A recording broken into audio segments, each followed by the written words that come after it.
Hello लोगोफोर, जों दा सावरायगोन बिथां रकेट मुसाहारिनि लाइफ स्टाइलनि बागै।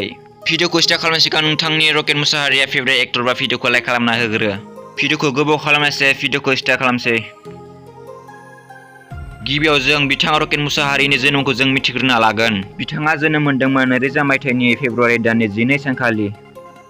निकनेमानो जादों रक।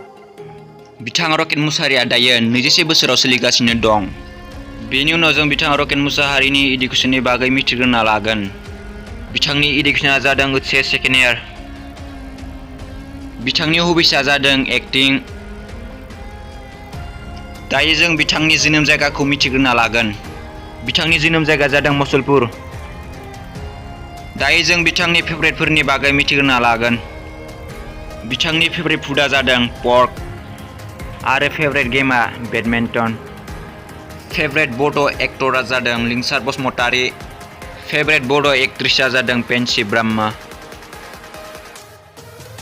बिथांनि प्रफेसनआ जादों सिंगार आरो इउटुबार।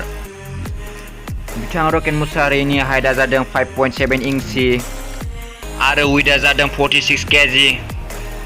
बिथांनि कारेन्ट सिटिया जादों मुसलपुर।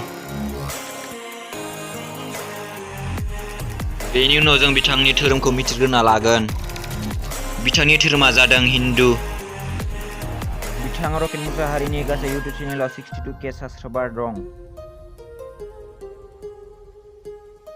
बेनि उनाव जों नखर एबा फेमिलिनि बागै सावरायगोन। बिथांनि बिफानि मुङा जादों कमल मुसाहारि आरो बिमानि मुङा जादों रिंकु मुसाहारि। भिडिअखौ मोजां नांदोंबा लाइक, कमेन्ट, शेयार, साबस्क्राइब खालाम दाबाव।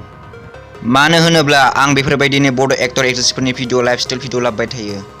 दिनैनि भिडिअ बेखिनियावल'सै, बाय।